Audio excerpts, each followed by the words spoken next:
Hey John, hey Jana. So, I have loaded up the game. This is just the single player menu. You won't see this screen when I invite you to play this game, for example. But I just wanted to show you the intro screen for a moment just because of this right down here. Um, when it comes to, there are obvious settings like AI players, choosing your color, your name.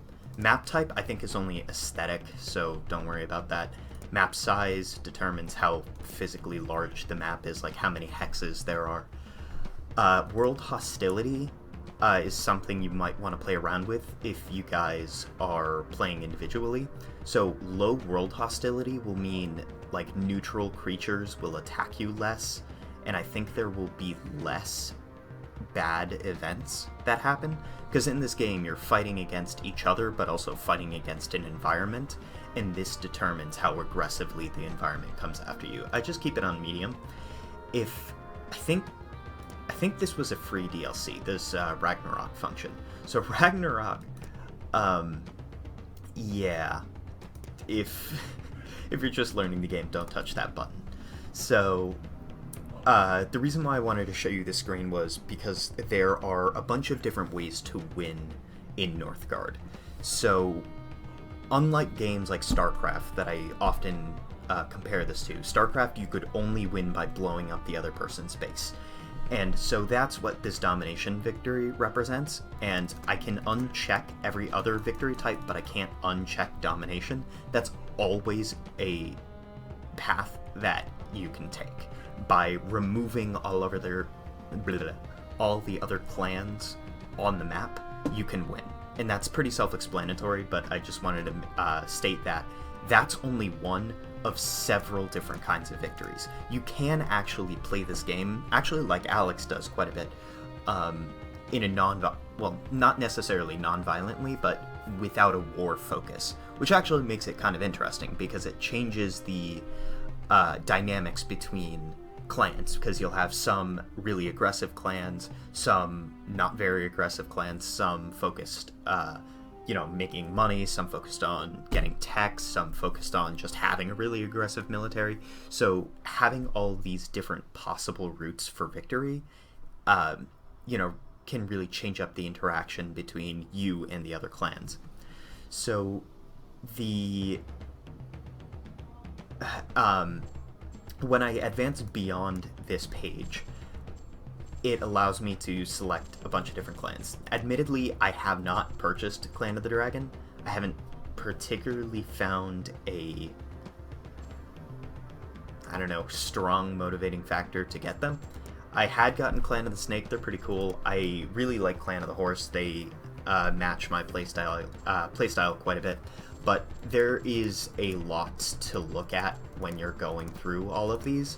So for simplicity's sake, I actually spent last night making a really quick and dirty spreadsheet that's by no means comprehensive, but gives you kind of an idea of what each clan can do and how you should be using them, so I'll insert it here. Hey, this is Jack from the future, actually. I wasn't planning on dubbing anything over this part, but back in editing, I'm looking at this and realizing it's a little bit confusing. So, up on top, I have organized all of the different clans into the victory paths that make sense or don't really make sense for each clan. So, if you're sitting there thinking, like, I generally like blowing things up, this is just a really quick and dirty way. This not that it's not thought out, but I could sit and think about it for longer than I did. But this is just like a general gut guide for what each clan can do as opposed to what they're not quite so good at. So this is, again, just to be kind of a general overview when you're looking at a bunch of different clans, not knowing really what would fit your style. This could just help in the long term for helping you pick something early on so you can get used to it, so the game can feel more familiar.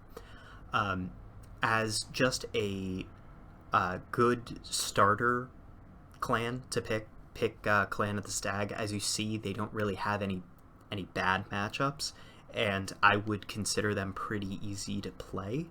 So, yeah, that's always a good one to pick. Down at the bottom, again, I personally would rate the difficulty as I did. However, starting off with a quote-unquote hard clan isn't all that hard. It's just in comparison to each other and how difficult it is to utilize their strengths to be able to win, secure victory for themselves and prevent victory for others.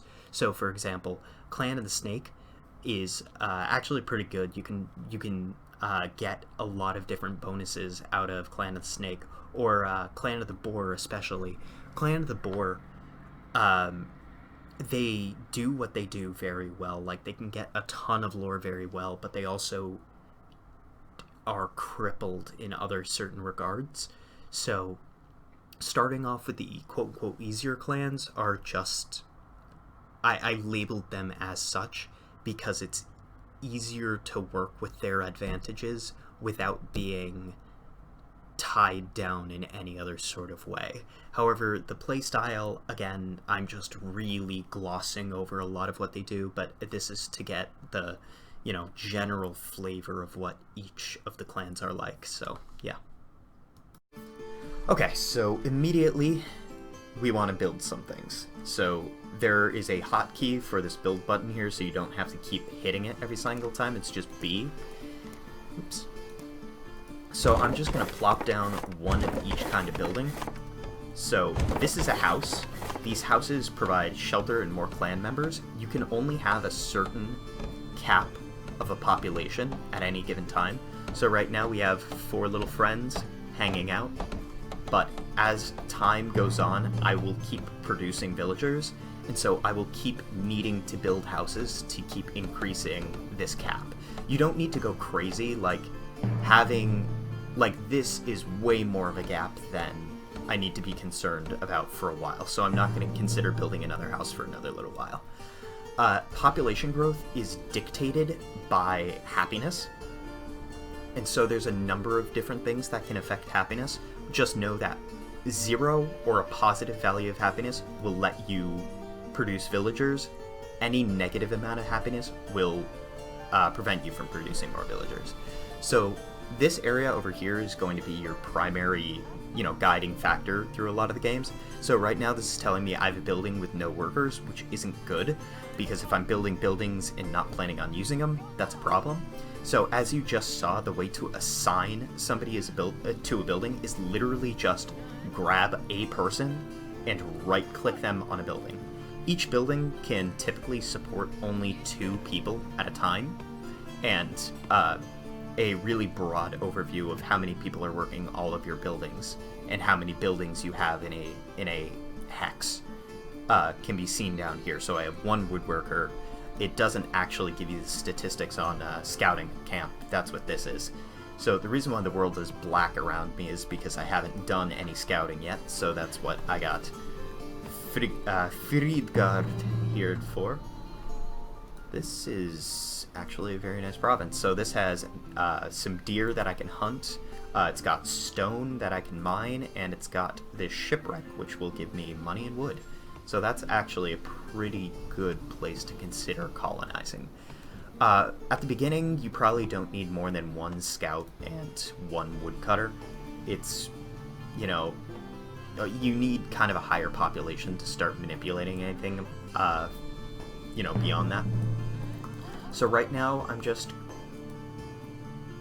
grabbing sight of some of my nearby tiles, but I think I'm not going to get anything better than this. So you're not going to have this option. This is limited to Clan of the Raven, but I can buy tiles with Clan of the Raven. Everybody else has to buy it with food, and food is going to be very important later on. So, oops, I double tapped that. I'm going to buy this out, so it'll take a little bit to colonize. And then first thing I'm going to do is I'm going to drop a training camp down. So buildings don't build automatically, as you saw before. You got to take one of your villagers, and specifically villagers, to go and build up this camp. And actually, because I'm greedy, I'm going to take another one of my villagers, turn him into another scout, because scouts are the only things that are allowed to investigate shipwrecks and these kinds of things. Ruins. So actually, I'm getting quite a bit of good places around me. So when you click on certain tiles, they'll have like major descriptions. There are usually like 1 or 2 things majorly special about a province. So when you click on this, it says fertile land. So on fertile land, you can build, where is it? A farm, or fields. And that can only be done on this kind of province, on this fertile, like specifically on this fertile land. Similarly, on this province, because it says deer, I can build a hunter's lodge. And only on this province can I build a hunter's lodge. The same goes with fisherman's hut. You have to have fish on this tile to build a fisherman's hut. And it's got to be coastal on like kind of like a flatlands to build a harbor. And mines, I think they'll allow you to construct them basically anywhere, but you only need to construct them where there's stone to be had, like there. So right now, so all that is to say is a lot of these buildings are limited to very specific situations anyways. Usually on my second tile, I like building this training camp just because when you build your first 3 buildings, you're already at 4 out of 5, and I usually like building a harbor as my last one on Town Hall, but that's just me. So right now I got a guy who doesn't have a job. Villagers will passively grab you food. Oh, this is what World Hostility does. So that wolf just ran in from this nearby territory. Your villagers will attack them, but they're not very efficient fighters on their own. And this guy took some damage, and he's not going to passively heal. So what I am going to do is I'm first going to drop down a hunter's lodge, because that's the most important thing for me to do here. Because deer is a very efficient way of getting food. Having villagers just scrape up dirt is not super efficient. I don't know where they get this fruit from, but it's not super efficient. If you can get things like hunter's lodges to harvest the deer or fisherman's hut to harvest the fish, that's a much better way of getting food income. So I'm not going to worry about the fact that this guy is hurt for right now. I would have to build a healer hut to be able to heal him up, but I don't think that's super necessary right now. What I'm doing is I'm keeping an eye on these values and trying to keep a steady positive in all of these categories. When it comes to things like hunter's lodges, you always want to stack them out. Unless you're gaining like crazy amounts of food, you always want these with maximum number of clan members in them. So the other thing that I'm going to do is actually build a mine, because stone is very, very important. Stone lets you basically upgrade things, or upgrade buildings specifically.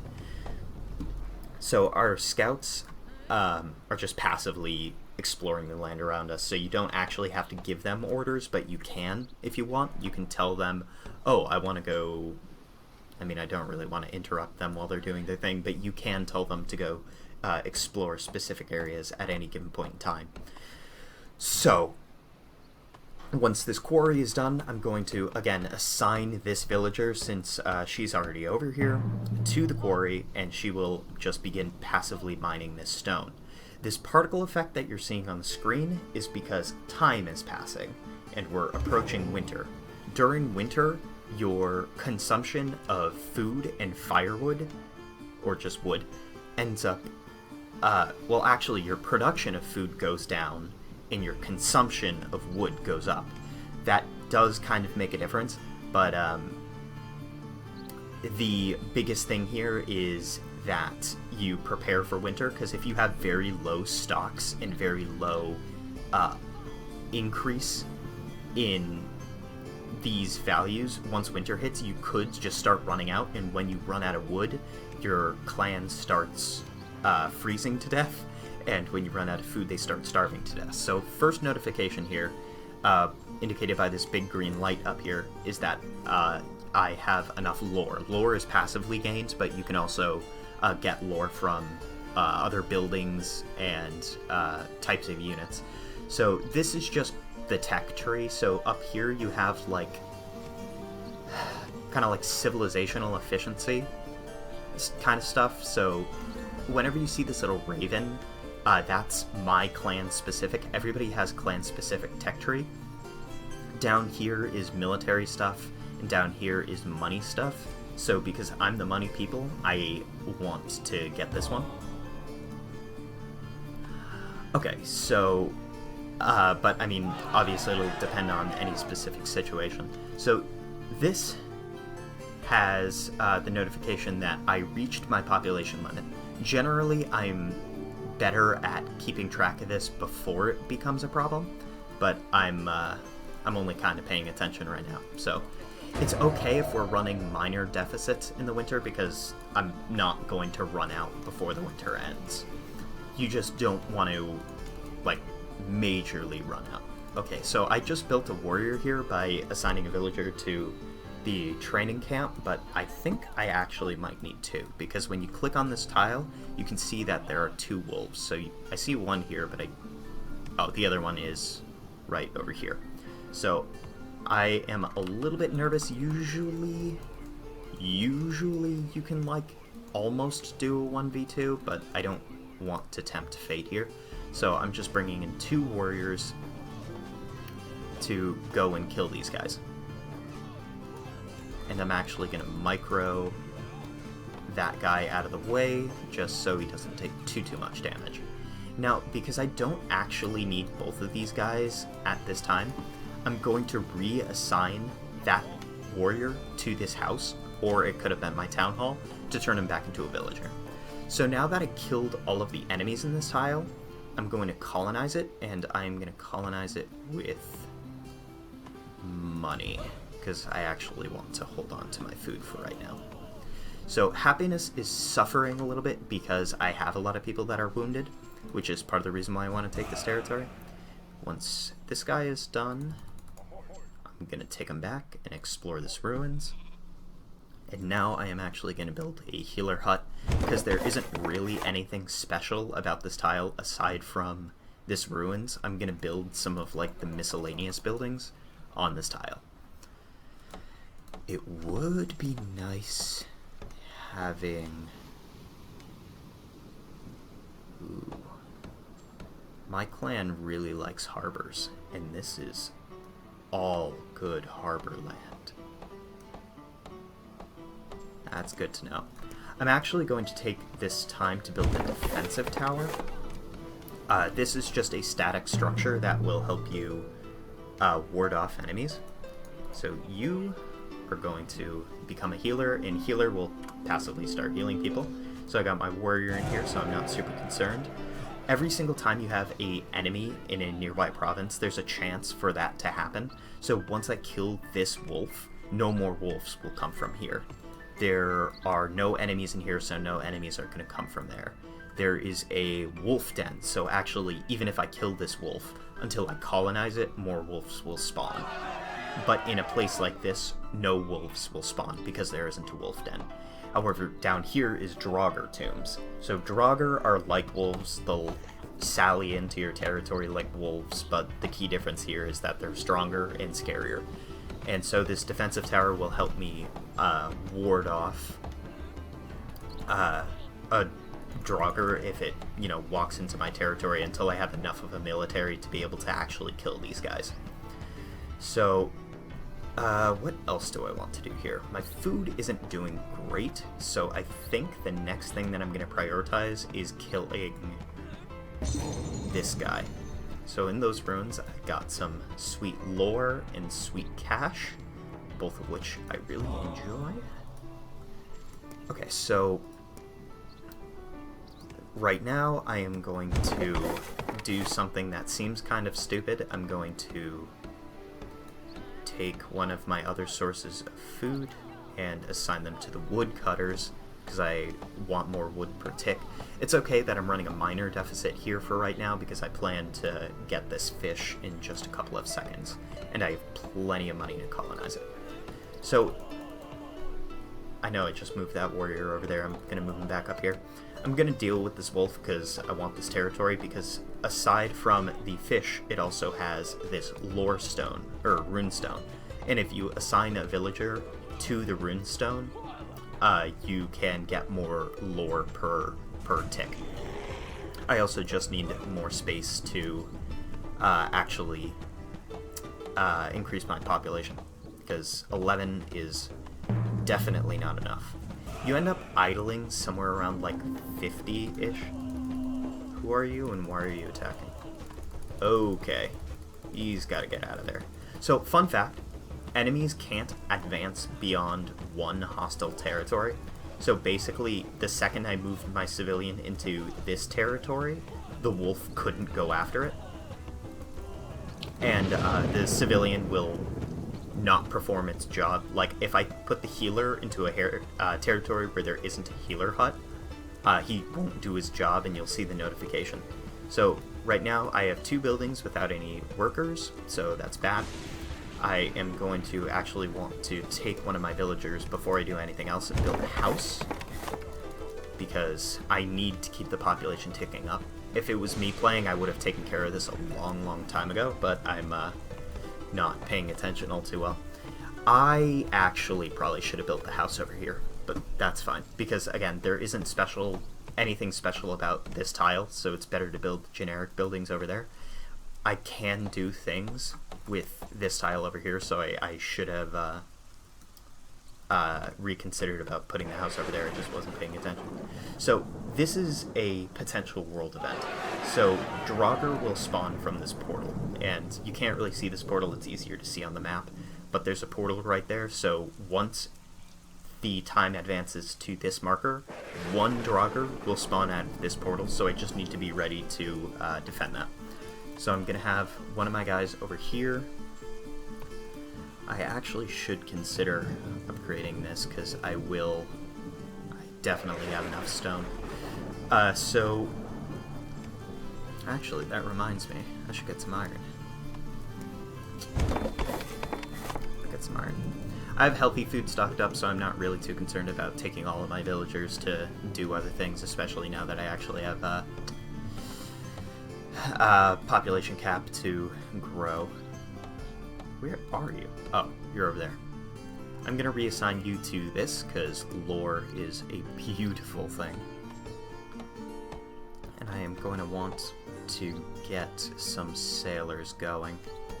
So, once that guy is done, I will take you and turn you into a sailor. So, I forget what the normal version of this building is. This is actually special for Clan of the Raven, but it does the same thing as the general building for the other clans as well. I think it was like a dockyard or something, shipyard for the other clans, but it allows you to conduct raids. So there are 3 buttons here. For the other clans, you'll only see 2. This is special to Clan of the Raven.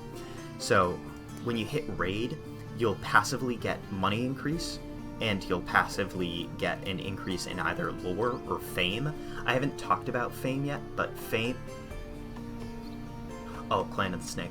Fame is just a stat that increases over time, and by doing certain actions. And when you hit 200 fame, you get a bonus, and when you hit 500 fame, you hit a bonus. So sometimes it's worth trying to boost fame up. I don't particularly care about that right now, just because I'm not going for a fame victory, which requires you to build this structure, control. It's not always 12 areas, it's dependent on the map size, but control a certain number of areas and have a certain amount of fame.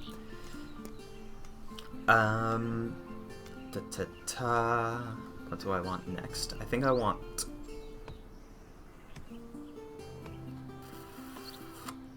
What do I want?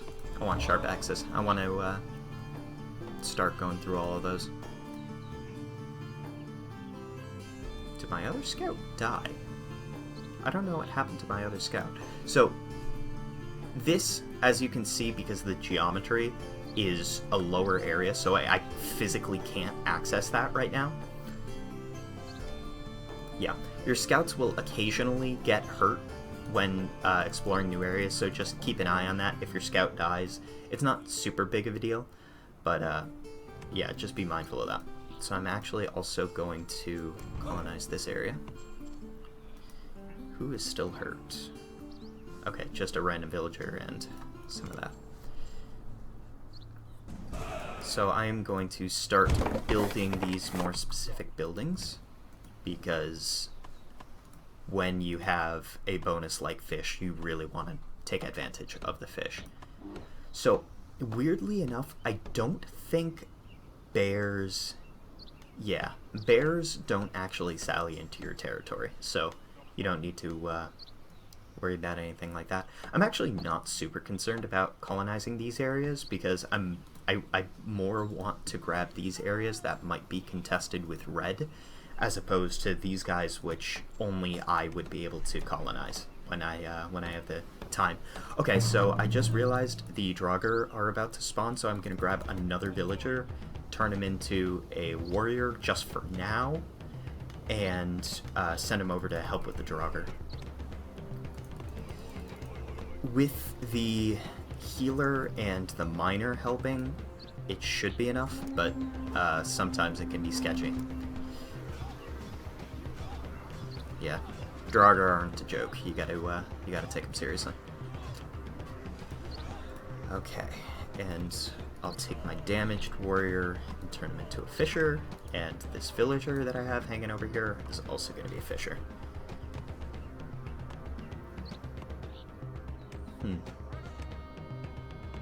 Still running a deficit.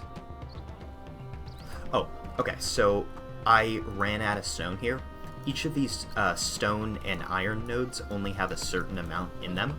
So now that that's depleted, I'm just going to destroy this building because it has no purpose anymore. And this person is now up for business. And what I am going to do is I am going to build... What do I want to build here? I want to build a brewery. So brewery increases happiness. Okay, this is actually a really good example.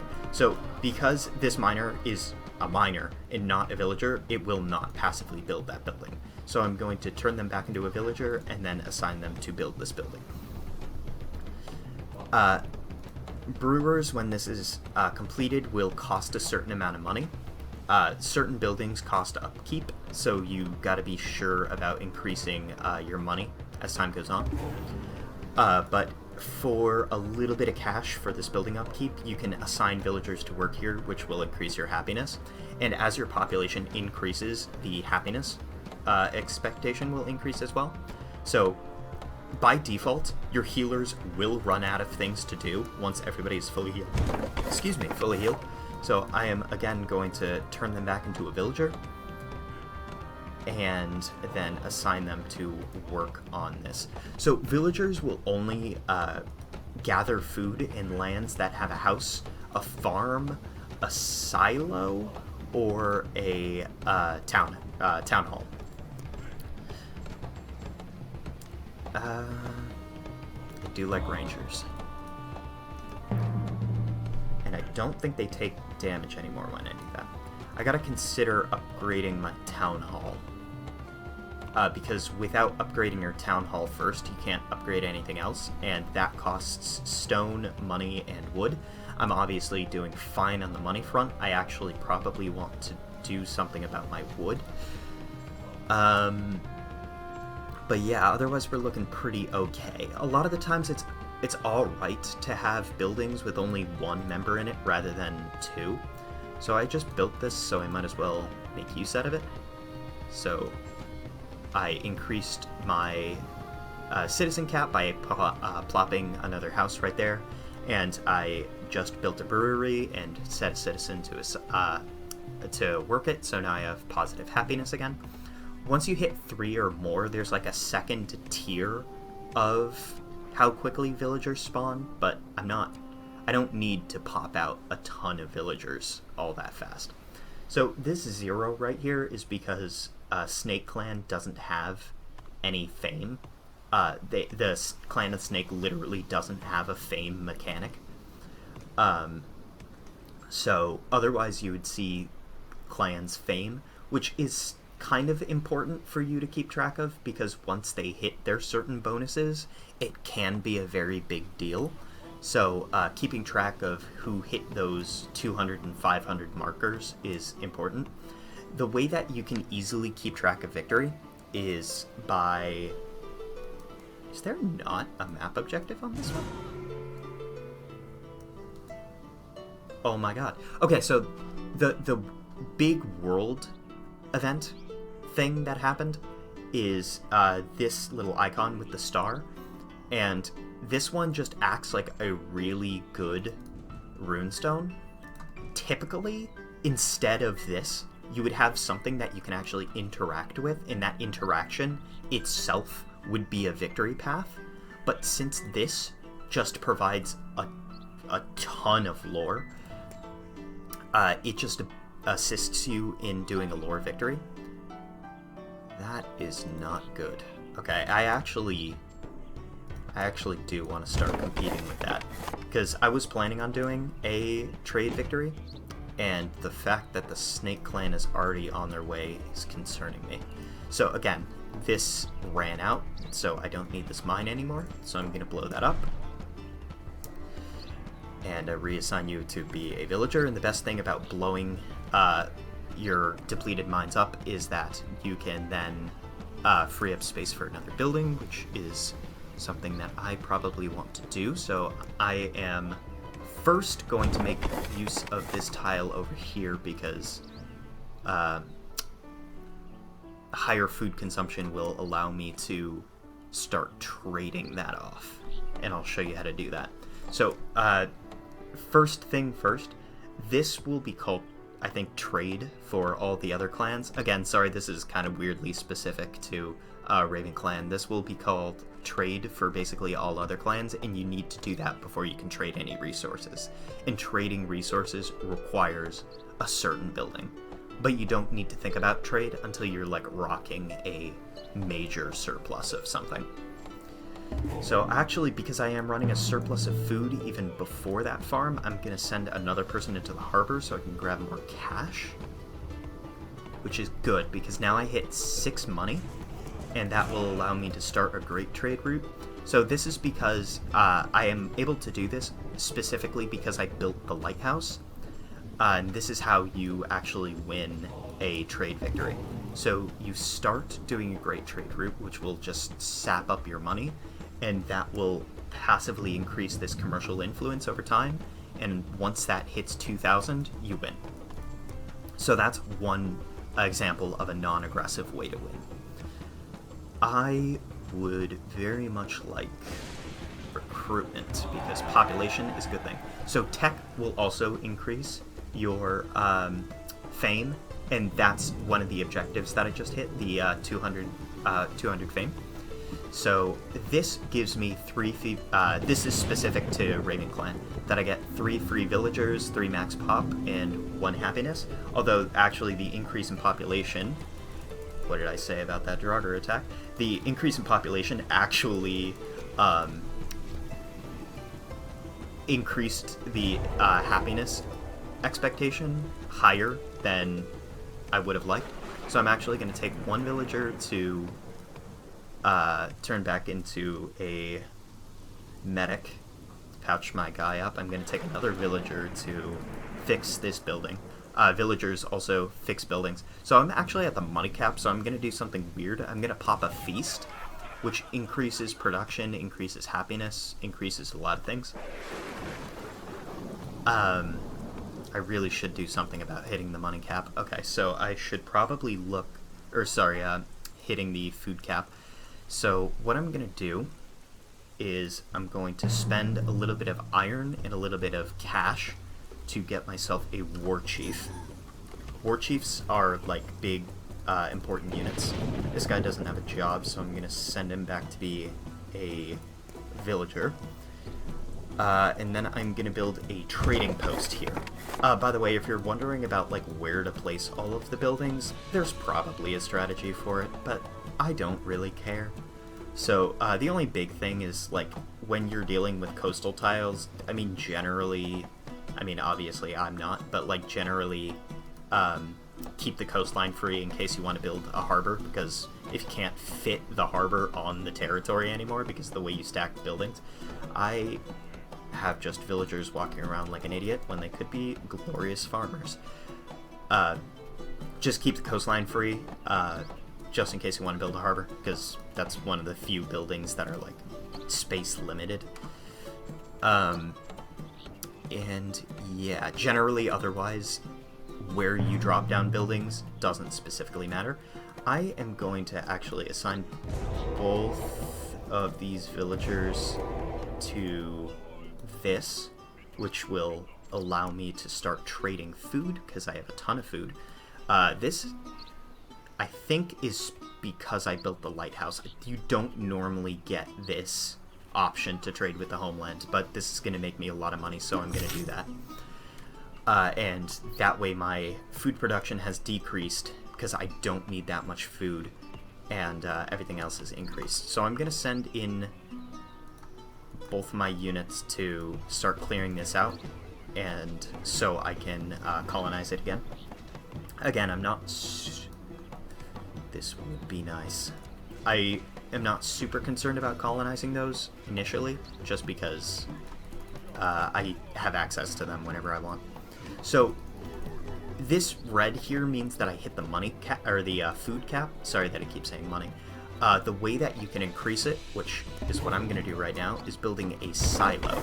I think you can only build silos when you have one of these like food-specific buildings, kind of like Fisherman Hut or Hunter's Lodge or a farm, and that increases food production in that area, and it increases your max number of food. So this is actually good. Right now I want to run a small deficit, otherwise I'm wasting food. I'm actually going to tech into this, which is not something that I anticipated on doing, but this increases my happiness for territory explored, and obviously I have quite a bit of territory explored. And I'm actually also going to do this, which I don't think so, which I didn't think I was going to. This, This helps you survive winters a little bit better, which is actually really important because there is a blizzard coming up, and blizzards are terrifying. Blizzards are really, really scary. So yeah, I got that food silo up. So that is all good. Getting a little bit of extra food. I'm actually going to put on hold basically any other development for the time being, even though I just cleared out this spot, because I really don't know how we're gonna hold through this winter. It's gonna be a little bit close. Blizzards really are no joke. They will actually, like, destroy you. I will probably run out of wood. And I actually am. Oh, I really shouldn't do this. Ooh, I can... God bless Clan of the Raven. I can buy this territory with money. I'm gonna do something really stupid. I'm going to run in here as in the span of a month, run in here, kill this guy, colonize it, build a woodcutter lodge, and assign a couple of people to becoming more woodcutters, because I think I'll be able to survive with a heavy deficit on food. I don't know if I'm going to be able to survive without enough wood. So that's the current game plan. Figure out a way how to get more wood. So I will just buy this. Buying territories will cost increasing amounts of food or money. So just keep that in mind. And as you saw before, sailors and merchants will increase your money. These guys should be fine, but point taken. I'll move my military over there. Okay, so this, as I said I was, going to build a woodcutter's lodge in there. And I'm actually also going to build a another house to increase the population cap. So what you're able to do here is develop areas for 100 gold, which I have a lot of gold here. Usually I don't have this much gold. Yeah, I am running out of wood even before this blizzard. This is going to be bad. Okay. I actually don't know if that was a good idea. I can always blow up one of these buildings to get a little bit more wood to try to survive the winter. Why are people okay, there we go. Yeah, this is gonna be bad. This is gonna be really bad. I don't know if we're gonna be able to survive this. Yeah, okay. That's not good. Okay, let's look for things to start blowing up. Do I really need a healer hut? Well, I guess goodbye silo.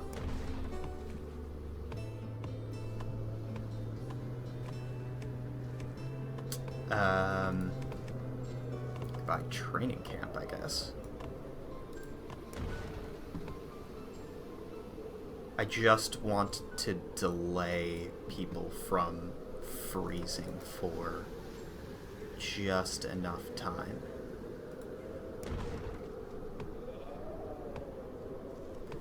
Normally you don't see me doing this, but I need to do this right now. Actually, I'm gonna destroy this one, because I want more space in there.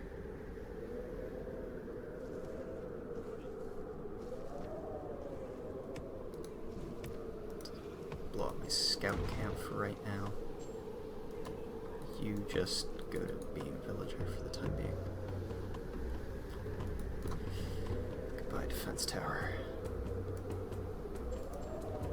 Again, Are you serious? Oh my god, the second that I blew up that defense tower, all of the 3 Draugr invade. That is maximally unfortunate. You gotta get out of there.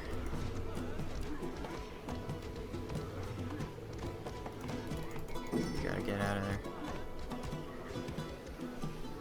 Alright, the winter is about to end, so I'm not gonna worry about everybody freezing to death for right now. Everybody is unhappy because everybody was freezing to death, but now we're back to positive wood. So, yay. That is what I mean when I say blizzards aren't a joke. You gotta do a lot of preparation, and clearly I did not. Okay, so now that's so depressing. Gonna get the tech that actually reduces firewood consumption in the winter. So, the things that I need right now, a lot of people are hurt. Yeah, a lot of people are hurt. And a lot of people need houses. So I'm gonna build that house right there. Did I end up getting? No. Okay, so I'm gonna build a medicine hut again, and I'm gonna build a house over here once I have enough wood.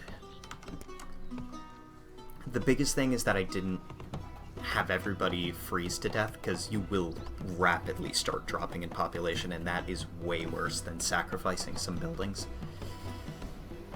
Gonna send you in to do some healing. I should upgrade you. I had not, and I think it is about time. I need wood, and wood is something that I don't have. Do I have? Okay, so different clans are trading with me. I think actually when this person is trading food with me, they don't actually give me food. Normally they do, but in this case, because they're Clan of the Snake, I don't think they're actually giving me anything. So now I actually do need more food, so I'm going to just defend it. That's curious. Well, goodbye, Clan of the Snake.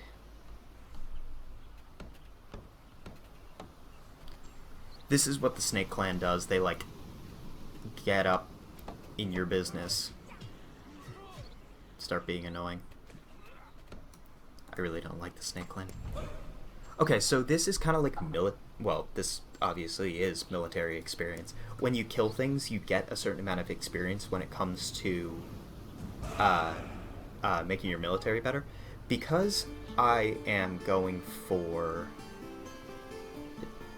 a trade victory, I think I'm going to go with Guardian, which helps my defensive capability. Because I don't care about conquering other territory right now. I just care about people not killing me before I can win that trade victory. And I'll go through more specifically like the strategies later on of what you want to do for each victory type. That was really close. If I wasn't paying attention, that guy would have been dead.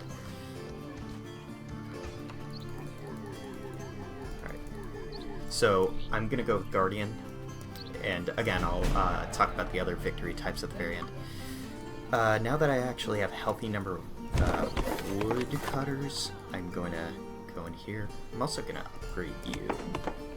About time that I did. And I'm also going to... Can't upgrade you just yet. I need more wood. Theme of the day. Yeah, this game is just going back and forth between I have too much wood, I have too much food. Actually, I'm going to trade wood with the homeland now so I can save up some food until I can get more food, in which case then I'll probably start trading in food again. It doesn't help that everybody's hurt. I'm actually going to take another citizen and put them on the healer hut, which is not something that I normally do. I think my cat is at my door. Give me a second.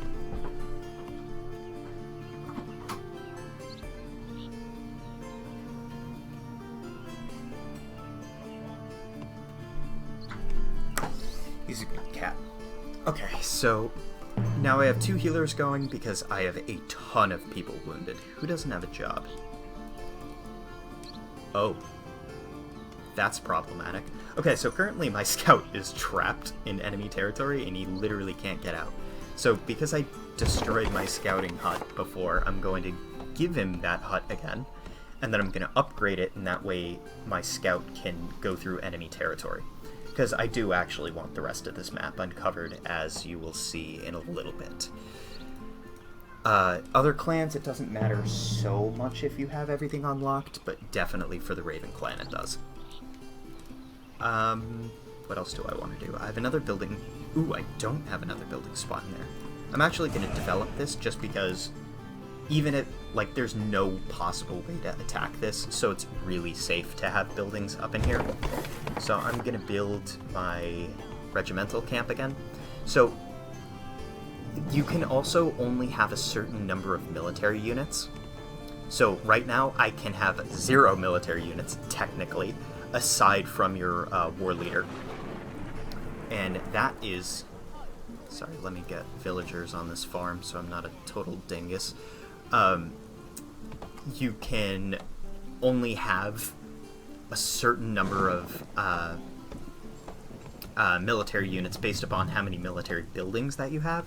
Currently, I blew mine up, so I technically am not allowed to have any, but since I built them before I blew it up, it doesn't really matter. What is this? Rat infestation. Okay, so that's no problem. But I'm going to build it again so I can start building up a military. I'm actually going to also build... Let's not be stupid about this. Let's develop this rando area and also get myself some axe throwers. So, you saw what a warrior was before. It's this little guy just with a little axe. It does exactly what you think it does. But there are other different types of military units. This is a skirmisher camp. They are agile, I think can move through hostile territory. They're kind of like the... I don't know, they're weaker, more for harassment. Snake Clan uses these guys a lot. Axe throwers are kind of like a ranged unit. They do quite a bit of damage. They're pretty good. They're vulnerable up close, though. Shield bearers are good when you're fighting against, enemies with defensive towers. They take reduced damage towards range units. So it's always good to have some shield bearers, especially if you're planning on conquest. So I am being attacked right now, and there's not a ton that I can do about this. So this is the reason why I hate the Snake Clan. Hey, the FPS drop wasn't super bad. I don't really have a plan for this. I really wasn't anticipating this. Yeah. Okay. So, my war leader just died, and the rest of my army just died. And I'm gonna lose this territory, but they're not gonna be able to colonize it, so I guess I... Screw me, I guess. I'm gonna start buffing up my military, because that was a wake-up call. And actually what I'm also gonna do is I am also going to start building a forge. And a forge is where you do like a lot of your unit upgrades. Before it was the case that you could just press a button and things would be upgraded. Now you have to do it through the forge. So that's what happens when you get invaded. You can end up losing a territory. And any buildings will start burning down until you recolonize it. I am going to... I'm going to take it back.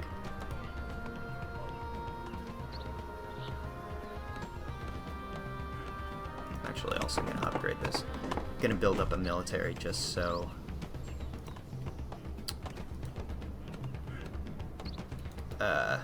just so I have something to do. You... also become an axe thrower, or you just become a villager.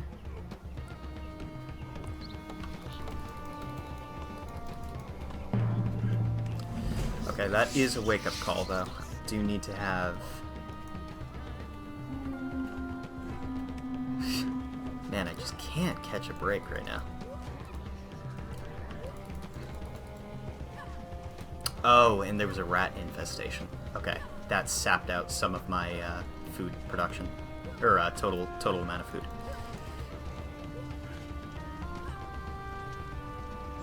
Who is attacking what? Are they going to lose their war leader to a Draugr? Oh, that was close.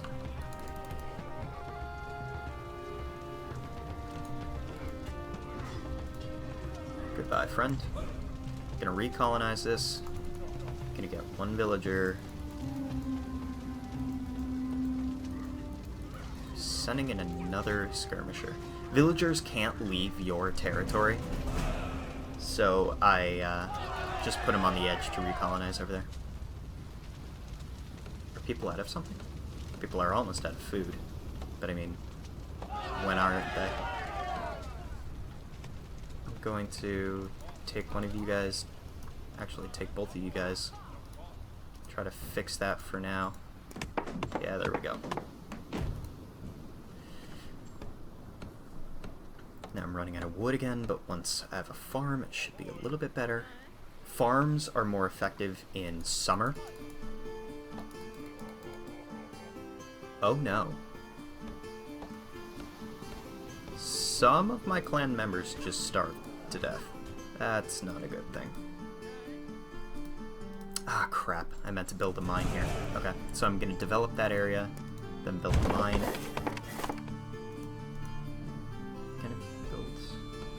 I need some more money first. That is depressing. I need a little more wood. Okay, so... I'm just gonna have to go back and forth on... Where did my scout go? Oh, there he is. It's just a wolf.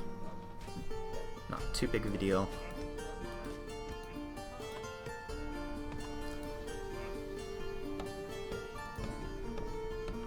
Yeah. During the winter, your military units are also less effective. That is sad that they died, though. Got sick and died. Get me a war chief? Get me a war chief. Okay, so I'm gonna go back in here, build a defense tower when I have enough. Do I have two there? Do I have one here? Yeah, I have one there.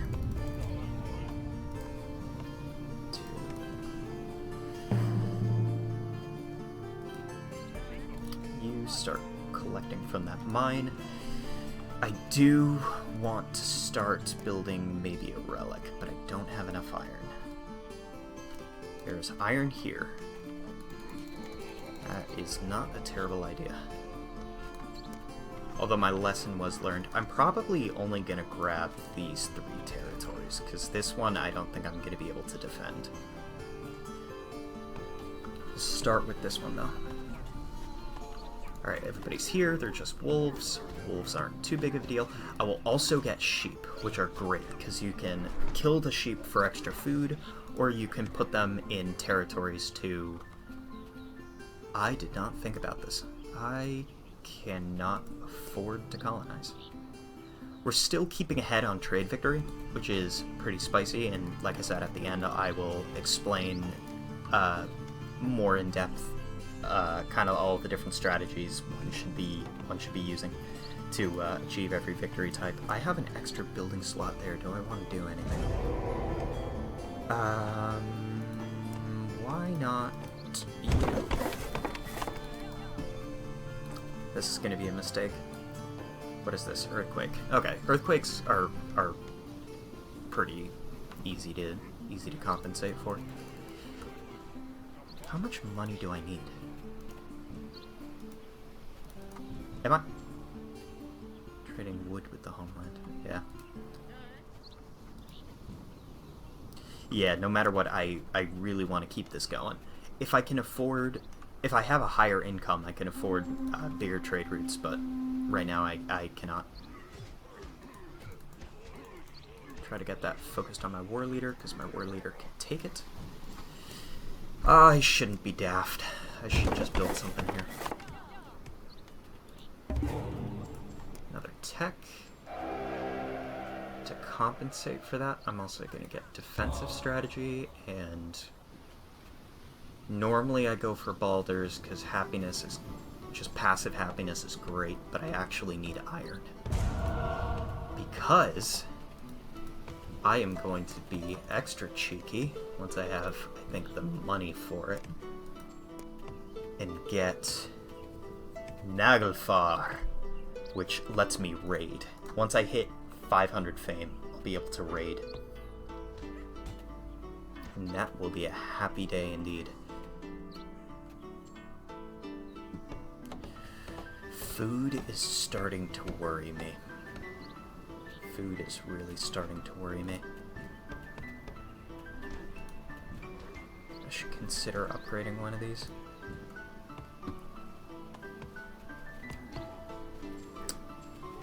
Should just build a silo. I mean, the other thing I should do is I should just take care of this, because I don't want to think about having to put down another building for it. Once this guy is good, I'll move him out.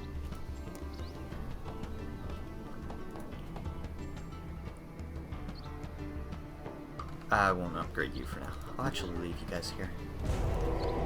Going to build this relic. I can only get one relic. There are these these 5 that are generic.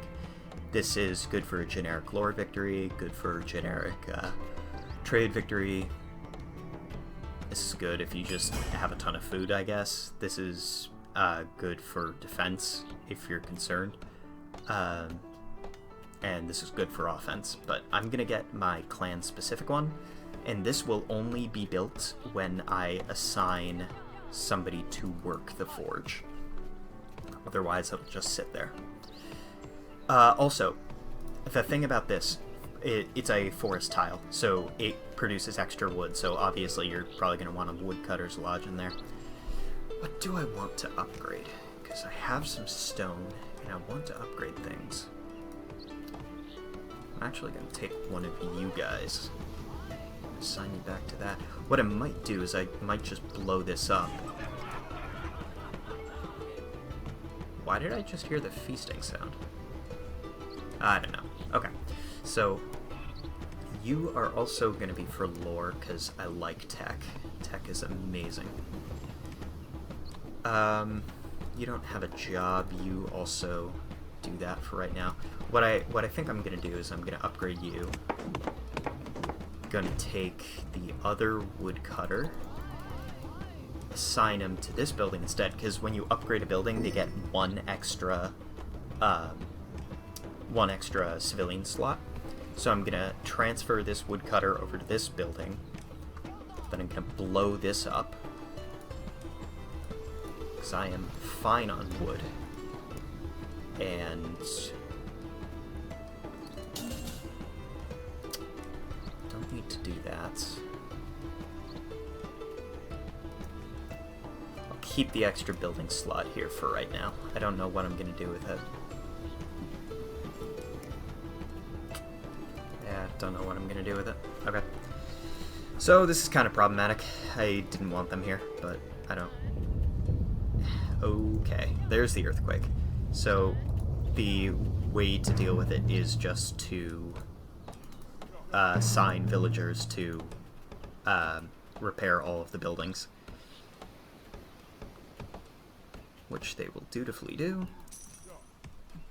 Oh, nice. So sometimes when you're doing a great trade route, you can just end up getting a little event that'll give you some extra stuff. Did I get colonization? Oh, we don't get colonization. Right, because Raven Clan is only kind of god tier.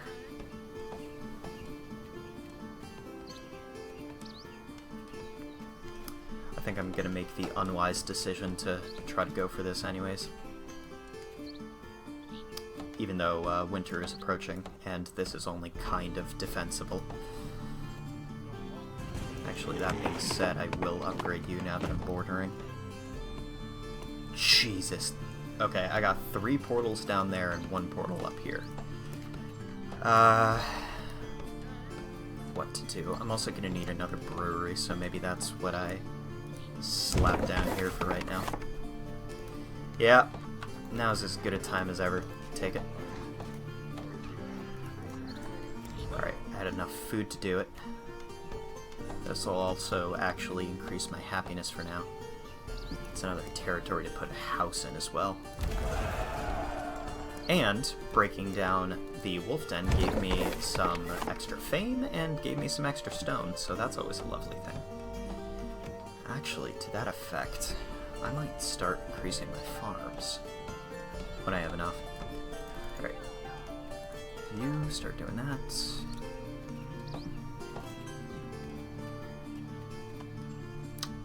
I actually also want a defensive tower as soon as I have the resources for it. I'll probably put a woodcutter's lodge on this as well, not because it's super effective, but just because it's kind of expendable, and if it gets attacked, I can do something about it. So there's only 1 tier of upgrade that you can do. Yeah. Wow, this is a much smaller map than I think I was anticipating.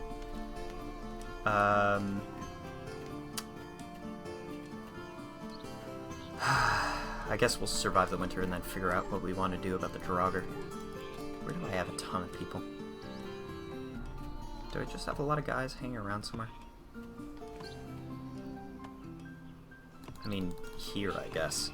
I'll move a sheep in there, and that way it'll reduce firewood consumption in the winter. Why am I hearing random feast sounds?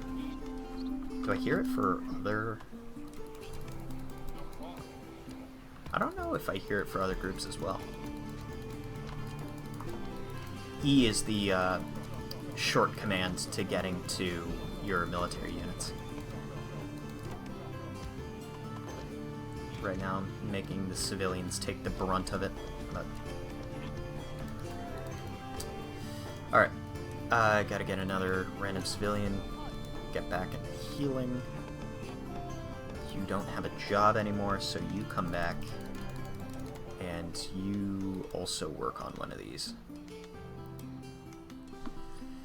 I am running out of food again.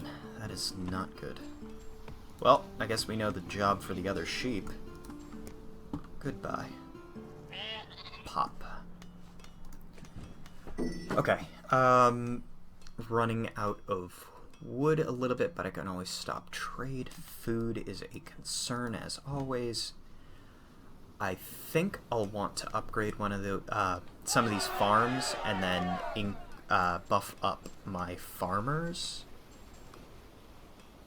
I also want the sailors. ¿Por qué no los dos? I can do both.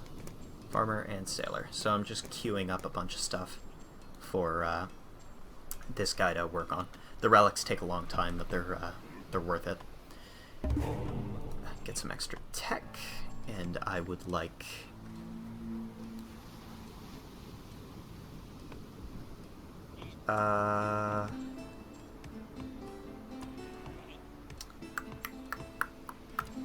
what do I want? I think I like gear upgrade. That is specific to me, basically saying the more like economic units that I have, the stronger my military units become, which is a pretty spicy trade-off. I probably should have went for the happiness, but then again, who needs happiness when you can have beer and happiness? Okay, I'm still making a profit. This is a bit concerning. Yeah, I'm probably going to build a... oh, I shouldn't be daft. I need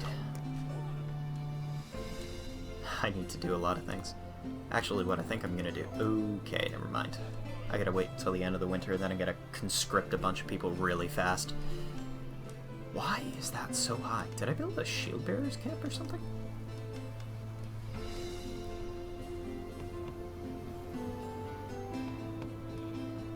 Why is that so high? What did I do? Well, it's a mystery. I have no idea why I'm able to conscript that many people. So I'm gonna throw a couple of more people into these kinds of jobs. And then I'm going to make you guys go here.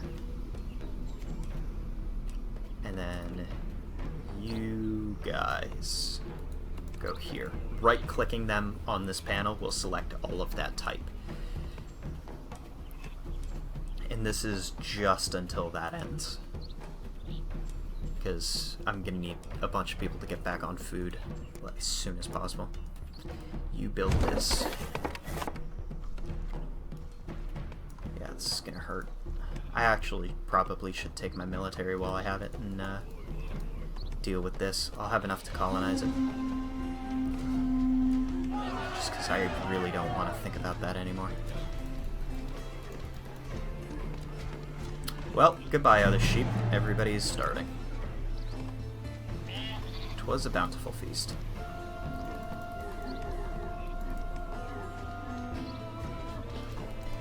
You actually get out of there. All I gotta do is pull these guys away until they're focusing on the war leader. Actually, this is going to be closer than I would have liked. Well, there we go. And I'm also going to colonize this area.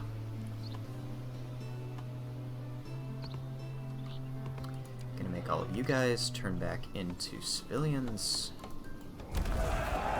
There we go. So now I can raid coasts, which is a beautiful thing. You are out. That's perfect. Get a little more wood. You gather food as well. Okay, so now I'm running positive on food again. What can I do here? I mean, I kind of just took that territory to not have to worry about my southern flank. I get a free upgrade because of the policies that I took for defensive buildings. Okay, so this is perfect. So basically the only way I can be attacked is from around here, and I would really like to take this province off of red. I gotta have a little bit of a standing army just because, as the previous raid shows, I can get my teeth kicked in pretty easily. Actually gonna build a silo here, and once I have enough wood, I'm gonna build a woodcutter's lodge here. Not going to worry about the iron deposit just yet.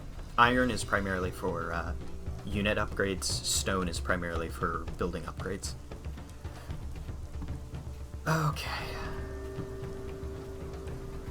I want to take out these guys, but I need more of an army to do it. But I need more of an economy to support the better army. And that's what I mean when I say it's a lot about homeostasis. But you know what I can do? I'm actually going to save up money.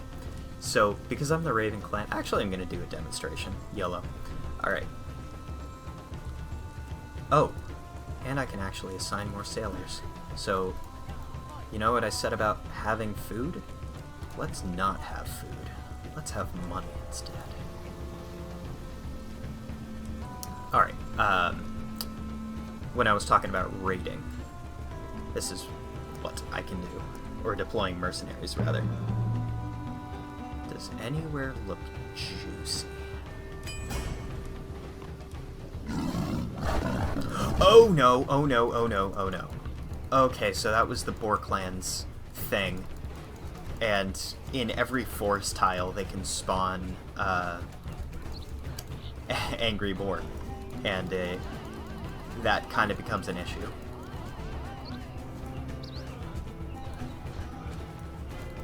This is actually one of the most powerful abilities in the game. It's crazy.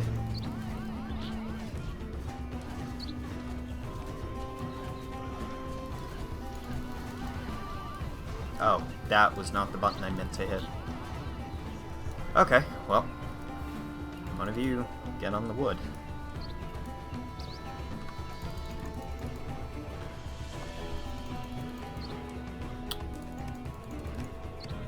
I was not anticipating that.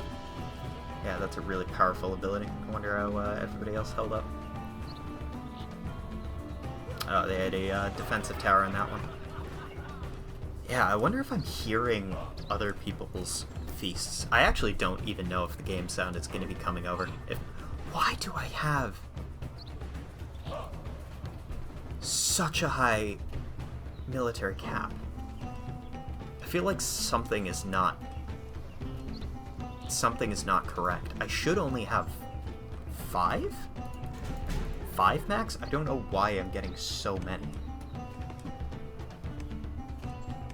Alright, so I said I was going to do it before, now I'm actually going to do it.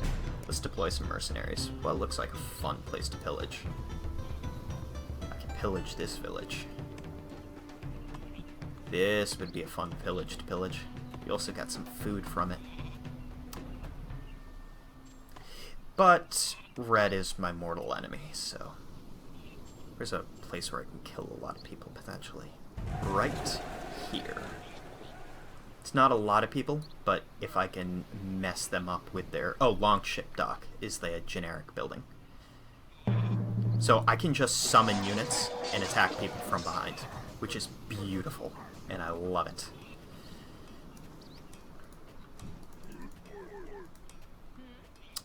This guy's doing the Lord's work. I'm not too focused on what's going on down here because this is more just to harass them anyways. If I can get this to burn, that'd be good. Yeah, there we go. I'm gonna see if I can pull the ultra cheeky move in a little bit, but I need time and money. I actually scouted out everything, so I don't even need that building anymore. You know what I'm gonna do? I'm actually gonna build a marketplace. That way I can spend a little money to grab some resources if I desperately need it. What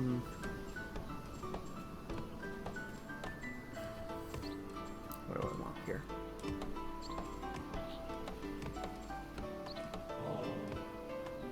Get a bunch of extra happiness. That's always a good thing.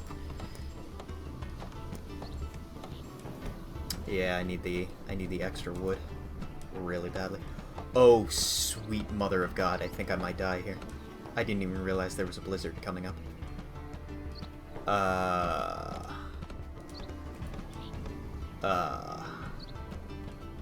no. Oh no. Well,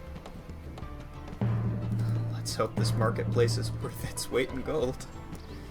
Literally. This is gonna seem stupid, but I'm gonna have to try to rush. You glorious sons of bitches. Oh my god. That literally might have kept me from entirely losing the game. That right there literally might have saved my life. Now I'm gonna be a little more reckless with the stuff that I have, because now that I can throw some people into here. Yeah. Throw you guys in there. Actually assign you to that building. Still don't know what I want to do with that territory. There we go.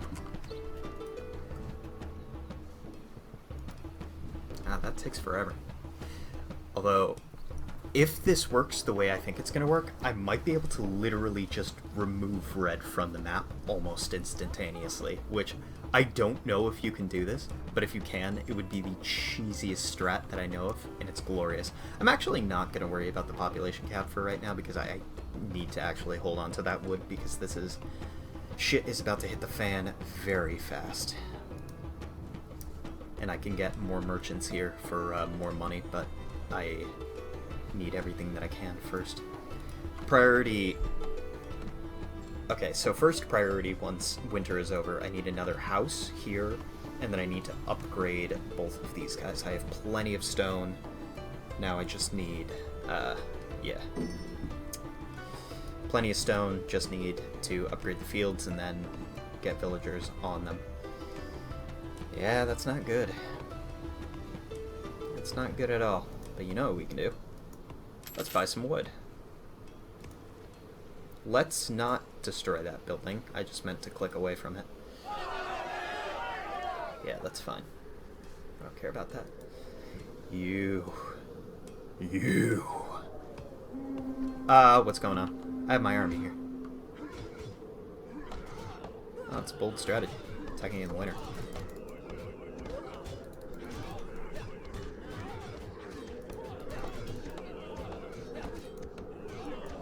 The AI isn't quite smart enough to figure out who to attack and when. So, what the Snake Clan lady is doing there is defiling my land. I'm actually okay with my guys dying there. It reduces consumption on resources. But what they're doing there is defiling my land, which... where am I? Which reduces production. And apparently snake units have plus 50% attack, which is kind of obscene. But I need to get this down. I will plop you down here. Whew. Glorious. Alright. We are freezing to death, so I'm just going to buy a little bit of wood. And buy some food, I guess. This is going to be how I survive this winter. Literally just...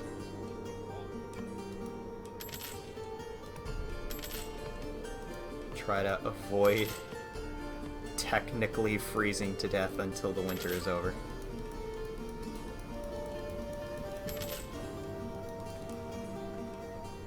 As long as I have a single stack of wood, technically freezing doesn't apply.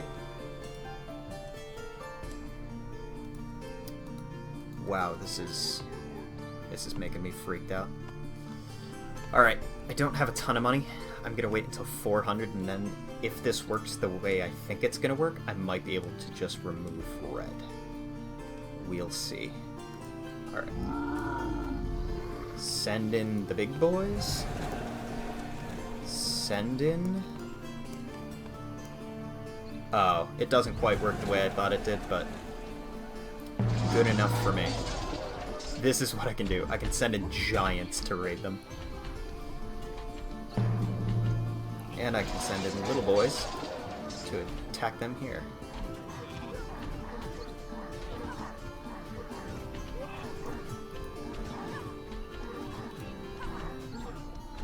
Which is good enough, because they're going to lose quite a bit of stuff here. I don't have control over these units. That's okay. I'm doing the Lord's work anyways. Okay, what did I say I was going to do? I was going to build a house. I was going to figure out how to upgrade you.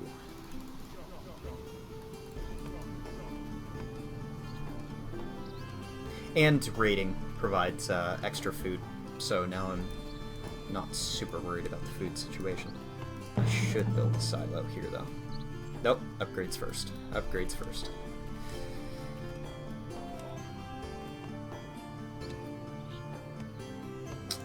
Yeah, and hiring mercenaries is on cooldown, but they're all independent of each other, so that's always a fun thing.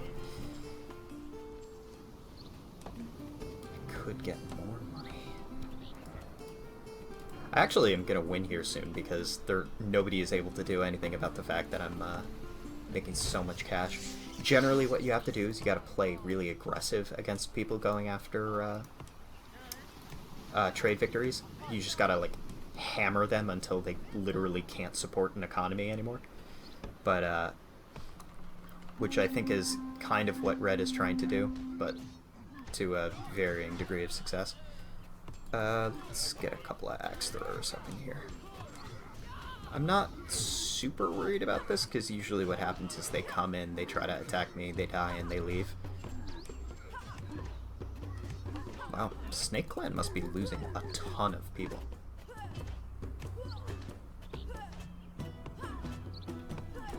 My war leader might die here. I should pull back. There we go. Perfect. And now I need a medicine dude. And I should also get another guy to fix that up, because I already upgraded it and I don't want that to be broken. Yeah. Upgrade you. Get that going. Upgrade you. Get this going. Perfect. Okay, so food should mostly be taken care of. Emphasis on mostly. Okay, you're out of jobs, so why don't you just go grab some food for me? And why don't we pillage another village? What village looks ripe for the pillaging? I violently hate Red, but is there another place? Ooh, that's a lot of potential people I could kill.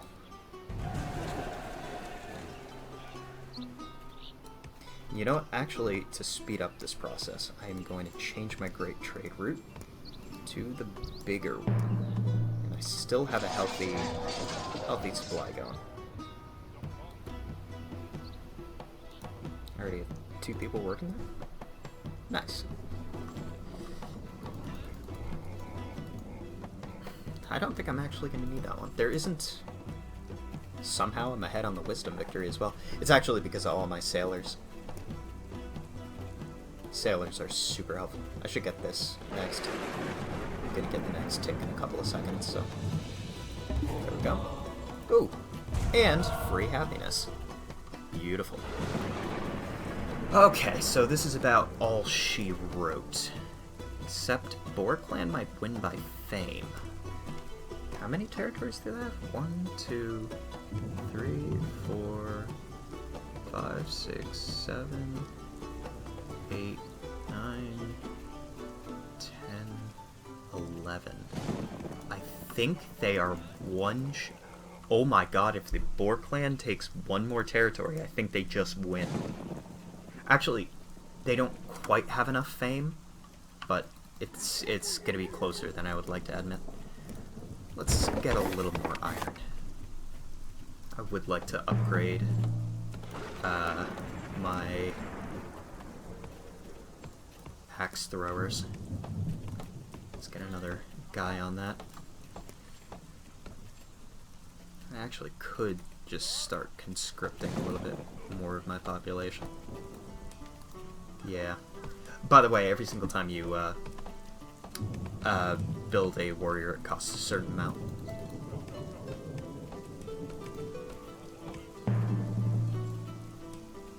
Ahoy.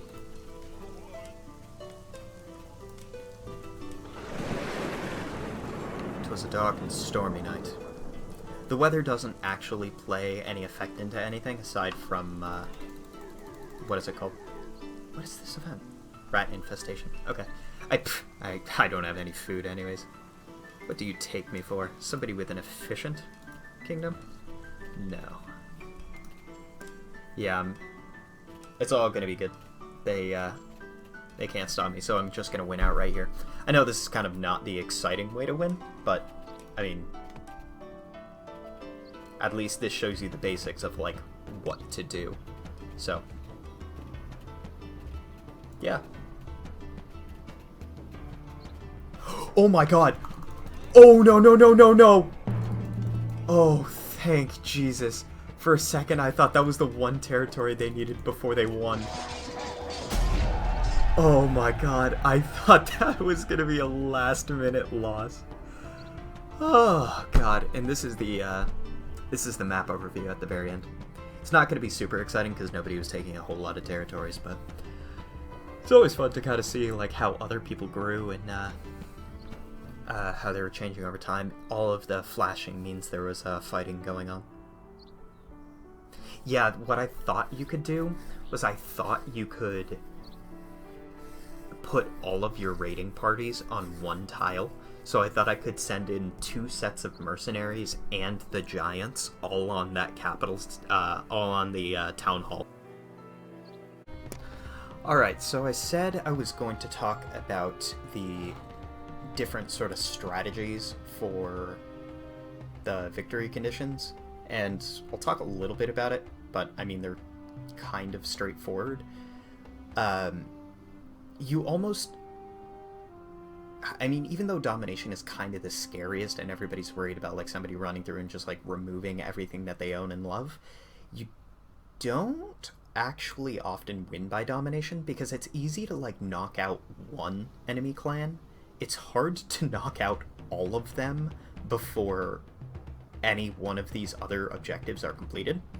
So typically you don't actually win by removing other people from the map. Typically, a lot of what happens is you build up a strong military and just cripple the other clans. So just destroy a ton of their territory, kill a ton of their villagers, you know, remove, you know, like blow up a bunch of structures that they either upgraded or, you know, just things like that to reduce the efficacy and your viability of their clan. And otherwise it's just pretty straightforward. The biggest thing is that you just can't bum rush to the enemy's capital. You have to take a line of territories along the way. That and your units actually take a penalty to combat efficiency outside your territory and the further that you go from your territory. So it is, again, increasingly unlikely that you can just rush to the enemy's capital, or conversely that the enemy is going to rush to your capital. So it's not so easy to win by domination. Otherwise it's pretty self-explanatory. Just build a big army, kill a lot of other people. You know, it's not really much to say in that regard. Wisdom is the one by tech. And so if you're going for a hardcore wisdom victory, I would recommend playing the Boar clan, because they're the only clan that actually gets a lot of bonuses to getting lore. However, the biggest thing in Northgard is committing to a path. Is to see, like, okay, I have these options here. Wisdom, trade, fame, map special, domination. Who am I? Who am I going to pick? Or, like, what clan am I going to pick, and what path am I going to take that clan down? You don't always have to pick for the optimal thing. Like, technically, pound for pound, Wolf Clan is probably the best for domination. However, that's not to say Wolf Clan can't do any of the other victory types, as you saw in the beginning of the video when I had the spreadsheet up. So, just because you have that high aggressiveness doesn't mean you can't use it in other ways. So you can turn that into a fame victory, where it's you use your good military to be able to quickly secure that high amount of tiles that you needed for the fame victory. In the game that we just saw, it was 12 tiles, which is, I think, like a quarter of the map or something. It's a certain percentage of the map, but it's higher than you'll normally be able to be allowed to expand to. Normally, at like the general pace of expansion, you won't be able to just naturally hit the number required for the fame victory. So the Wolf Clan is a clan that is easily able to help you secure that kind of victory. That being said, it is generally unwise to pick a clan that just isn't suited for a certain type of victory. Like, say we're playing the Snake Clan. They don't have fame. If you start trying to do a fame victory, you're not going to have a good time. So, I mean, aside from that really stupid example, the Goat Clan has a ton of defensive bonuses, but not offensive bonuses. They have a ton of things that will prevent enemies from attacking them efficiently, but almost nothing that increases the combat ability of their troops in other people's territory. So it's like, sure, you could do a domination victory as the Goat Clan, but it's just going to be an unnecessarily uphill battle. So, on the one hand, don't feel like you're boxed into certain combinations, like Raven Clan always has to be trade. That's not true. You could also do a domination victory pretty viably as the Raven Clan, with effective coordinated strikes between raiding and frontal attacks. So just keep that balance in mind. If it's going to be unnecessarily difficult to do something, obviously don't go for it, but don't feel boxed in. Wisdom, as I kind of was talking about before and went on a tangent, there is a way to artificially increase your lore count. So, as you saw in the game that I was playing, you can get lore using sailors, which is typically how like other clans get lore. There are also structures on the map, like you had also seen the little rune stone, or a circle of stones, which is like a rune stone, but you can assign 2 villagers to it. There are also structures that you can build for the cost of stone, called carved stone, which function like rune stones, where you can just assign a villager to it. It gets you lore.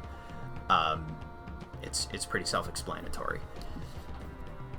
And, I mean, aside from that, you just have to take a very defensive stance. That's why people like the Boar Clan, that's why people like the Goat Clan are pretty good with wisdom victories, just because the only way to stop somebody from getting a wisdom victory is to punch them hard enough to make them to either make them lose those structures that are providing them lore, or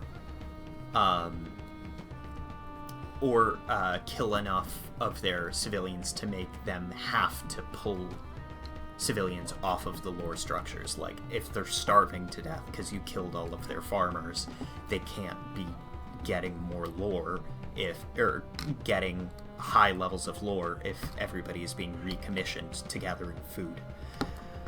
So that's kind of the counter to a lot of these victory types, and that's part of the reason why I said high aggression isn't necessarily just good for domination. That's like the only way to counter a wisdom victory, because think about it this way.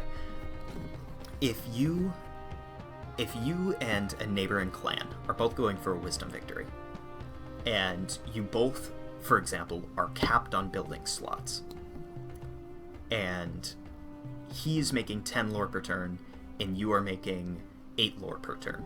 I don't actually remember exactly how long a turn is. It seems like there's 3 or so in a month. I don't exactly remember the time period which that like +1, +4 represents. Anyways, say you're behind. Like, he's 10, you're 8. if you don't do something to reduce the fact that he has +10 and you're +8, you will never be able to catch up to him. And I know that sounds like a really obvious statement, but there is always a place for striking at enemies. There is always a place for getting the edge on somebody. Obviously, if you're in the lead, like if you're 10 and they're 8, you can just go fully on the defensive, knowing that if the status quo keeps up, you will win. That's kind of what I was doing as the Raven Clan in that last one. I knew that I had the lead on the trade victory over the Snake Clan. How did I know that? Because I was watching the victory progress, and I was making gains in that victory type faster than the Snake Clan was. So, that being said, that's kind of also the strategy of dealing with trade victory, where, again, the only way to prevent a trade victory is to reduce somebody's income that they can't afford to support trading routes anymore, and the only way to do that is to either kill the people making them money or force them to reassign them. And again, that requires stress, and the stress can come from, military or environment, and typically it's from the military. So, again, always a benefit of playing aggressive against other groups. Fame victory is kind of a middle path in that to build the Altar of Kings, it's a very expensive building. You need a lot of resources to be able to build it. And fame is not always the easiest thing to farm up. Typically, it's the Bear Clan and the Stag Clan that have an easy time generating fame. They have specific buildings that let them do that. Otherwise, sailors can also generate fame. Typically, you'll end up building the Altar of Kings and being able to secure the territory faster than you'll be able to get the fame itself. So a lot of the times the name of the game is just build some harbors, make sure they're generating you the fame. If you're the Stag Clan, you'll probably have enough fame earlier on. If you're the Bear Clan, you'll probably have to kill some people because you'll get fame from defeating enemy units. But otherwise, fame is pretty straightforward. The easiest way to counter somebody doing a fame victory is prevent them from getting the territory marker. So just hem them into a specific corner where it's like if you can keep them at like 10 territories, you don't need to do anything else. They're stuck there. So they could have the Altar of Kings, they could have max fame, but until they get the territory, they can't win. So that's generally the most effective strategy. Strategy is basically just quarantine them back into a certain area and just punch at them every now and again to just keep destroying whatever military they may or may not have. It's kind of you just gotta bully them, and this is probably one of the easiest victory routes to block, just because there's very clearly a hindrance. There's something tangible that you can stop. If you hit somebody hard, but for whatever reason it doesn't affect their trade, it's not so easy to stop a trade victory. But if you can physically keep them from being able to expand, which is fairly easy to do, it's pretty straightforward to block a fame victory. Map special. So there are 3 different types of map specials that at least I remember or know about. The first is Yggdrasil, which is the world tree, so that'll just appear on a central hex on the map. It'll cost a ton, like a metric ton of food to colonize, and it takes like 3 years or something to actually colonize. So the name of the game is just start colonizing it and have a big enough standing army to defend it while you're slowly colonizing this area. There's also Gates of Helheim. So that's another structure that'll just appear on a random hex, and that you will be able to colonize relatively normally but it will be heavily defended by Valkyries, which are even stronger than Draugr. And these, once you secure the Gates of Helheim, you have to defend it for 8 months, and I think enemies will continually spawn from the gates. So the name of the game is just defense, and that's why things like the Goat Clan can pretty effectively do that, just because they get different bonuses to defensive territory. And once you colonize a province, technically it's yours, so even if the enemies are spawning in it, you will still get those bonuses. The last victory condition that is important for a map special is Odin's hammer, or Odin's sword. Sword of Odin sounds right, so we're going to call it a sword. Is the Sword of Odin. So that it looks like a little magma pit on the map, and that's because it is. You take over the territory, and then while defending the territory, you got to build a forge, which is that building that I had showed you before. It's actually, I think, a special type of forge that you have to build specifically on that province, but it's essentially a forge, and then you got to build 3 components of the sword: the hilt, the blade, and something else. And once you build all 3 of those, you win. The only problem being that this is in a central position for all of these map specials, and everybody has a vested interest in not letting you win. So basically, every single time you take one of those objectives, you become immediate targets for everyone around you. So you gotta be really rough and tough. Typically, when Alex and I play, it's almost always trade or wisdom that, are the victory conditions that,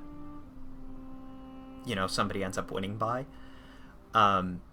However, obviously, you can tick these off if, for example, you want to play more aggressively with your friends, or you don't want something to end really anticlimactically with, like, trade or something.